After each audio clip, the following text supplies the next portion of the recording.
Hi, welcome to Construction Update. These are the top 10 most read stories on 4constructionpros.com this week. I'm Larry Stewart with 4Construction Pros. And I'm Becky Schultz with Equipment Today. And leading off our top 10 stories is the construction employment lags as contractors grapple with labor shortage and supply chain issues.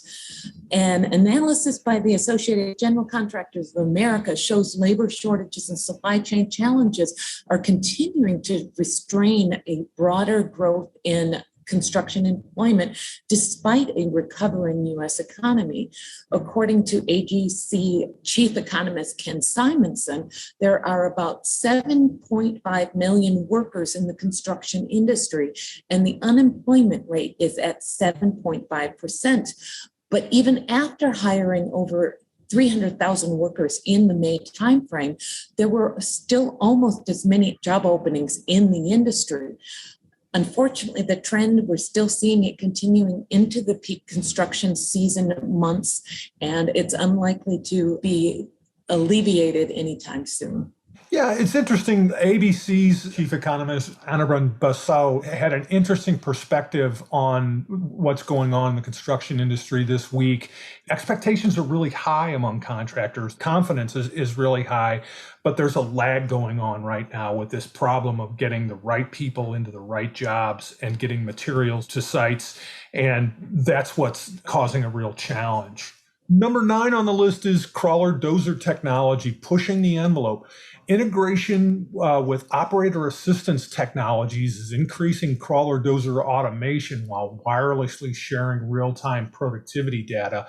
This is a big story across product categories in the construction equipment industry. It really is sort of market with crawler dozers. So 3D grade control technology offers huge advantages to construction industry struggling to find dozer operators who can accurately feel their way to a target grade.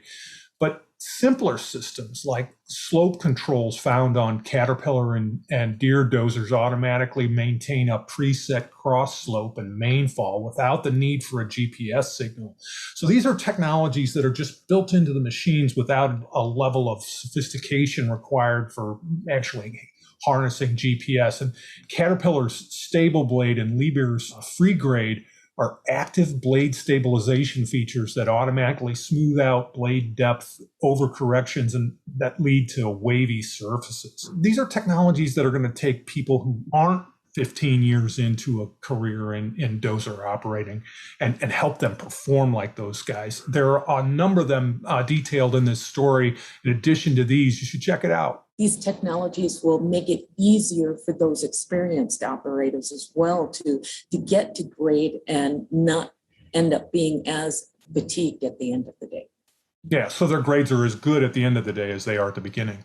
Number 8 spot, we have the Rental magazine announcing its 2021 Editor's Choice Awards. Our colleagues at Rental magazine, each year they sift through a plethora of products that are targeted for rental industry applications so that they can uncover what they feel are some of the top products that are of interest to the industry. The awards feature 30 of these products and pieces of equipment that are chosen based on audience engagement online, their innovation, and the utility that they offer to the rental market. So if your business is in the rental sector, I think you should probably check these out. If you're operating a fleet, there's a lot of good ideas here for you too. So number 7 on the list is industrial versus work of art seal coating. Communication with clients about their seal coating job can clear misconceptions and address problems before they arise. Here's some great advice from a seal coating industry expert on how to establish reasonable customer expectations for the finished product of potentially messy work. I mean, when these guys are smearing tar all over things and it can be a really serious challenge. But I think this is good advice for any construction industry working with customers. Absolutely. Next up on the list is infrastructure bill progresses in Senate. And I think a lot of us have been closely following what's been happening with the infrastructure legislation. And things are finally starting to move forward with this long-awaited bill.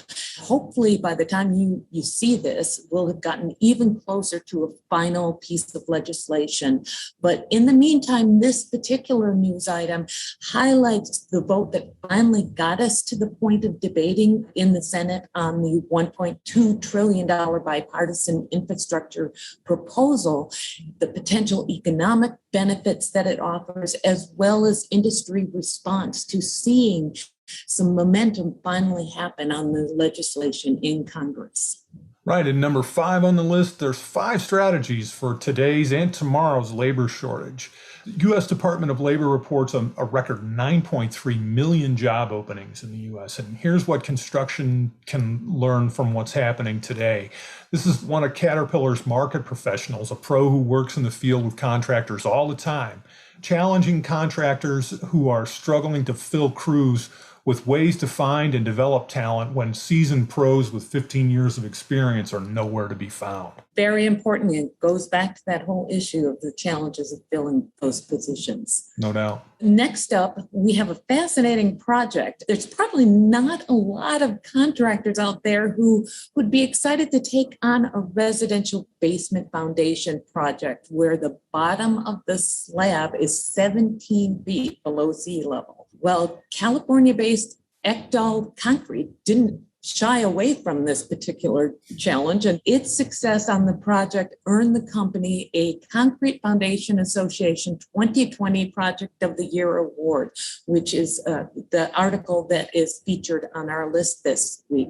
The project included drilling 109 caissons to a total drilling depth of 6,000 feet that enabled construction to move forward. Fascinating stuff, and this is definitely worth reading to learn more about how they completed this project. Sexy foundations, man. So number 3 on the list, and once again, we have the numerical alliteration, 3 unexpected equipment challenges construction's facing in 2021 and what to do now. Here are 3 primary ways 2021 has tested the construction industry and what you can do about it. So this is Dennis Howard, who's VP of Equipment at RDO, the Deere Equipment Rental Operation. He lays out the opportunities for 3 of the pandemic's challenges to construction: new equipment availability, used equipment availability, and labor availability, and suggests how to take advantage of those opportunities. Yeah, Dennis always has some great insights and great things to say, and be sure to check out that article as well as other articles by Dennis Howard that are on forconstructionpros.com. Number 2 on our list, exciting news for the component sector. DANFOSS formally completes its $3.3 billion acquisition of EATON'S hydraulics business. EATON'S hydraulics business unit will be combined with the Danfoss Power Solutions business segment, adding approximately 10,000 employees worldwide and $1.8 billion in 2020 global sales. Combining the 2 organizations will effectively double the size of Danfoss Power Solutions. So, as I said, big news for the component side of the business. Yeah, it'd be interesting to see how research and development goes on with those hydraulic component systems. Number 1 on the list sort of underscores that infrastructure package's interest in the market. Obviously, we just told you about the Senate voting to debate the infrastructure package. And here, number 1 on the list, what's in the bipartisan infrastructure package and how we're going to pay for it. So this all happened from the middle of last week, and the Senate got together in a rare Sunday session and hammered out some details on that $1.2 trillion 8-year infrastructure bill. Asphalt Contractors' Jess Lombardo, who's doing a great job of keeping track with what's going on in infrastructure spending, details the billions dedicated to the various segments of U.S. infrastructure and the revenue sources from which about $500 billion in funding will be drawn. Check this story out for all the details. There's even more current up-to-date updates Jess has issued on For Construction Pros about what the obstacles are for getting this passed, currently on forconstructionpros.com. And that's our list for the week. Thanks so much for your help, Becky. You're welcome, Larry. And thank you all for tuning in. We'll have another list for you next week. In the meantime, stay safe out there. Thanks so much.